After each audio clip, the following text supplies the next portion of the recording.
client wants a new wall light, external wall light, round there and round here.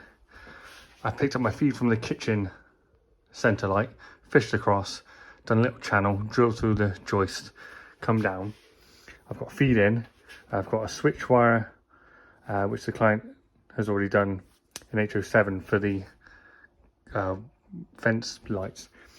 And then I like to, if possible, wire the external wall lights like separately. If there's ever any issues, you can just disconnect them. Plus it makes it easier in the wall lights. Sometimes they don't give enough space to terminate two cables in or nicely. So you can always disconnect them then at the switch if there's ever an issue or a problem.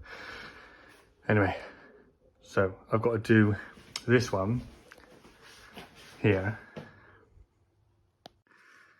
This is already existing, or the client or the builder's already done this. This was a wall when I was last here, but it's gone. I didn't do it.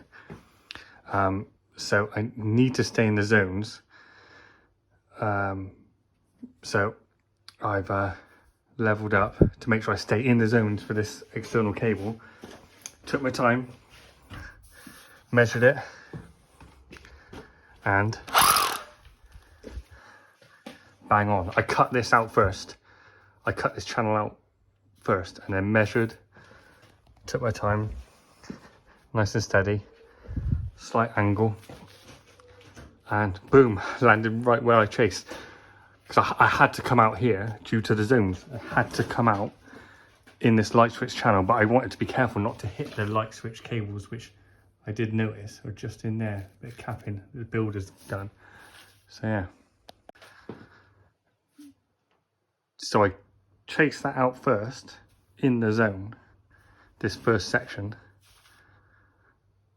and because it had to go there to stay inside the zones. And then I drilled from outside into the chase. It's not rocket science. You take your time, do a lot of measurements. But yeah, nice. Just want to say while I'm at it, it only takes a little bit of planning to keep in the zones. Always endeavour to keep inside the zones.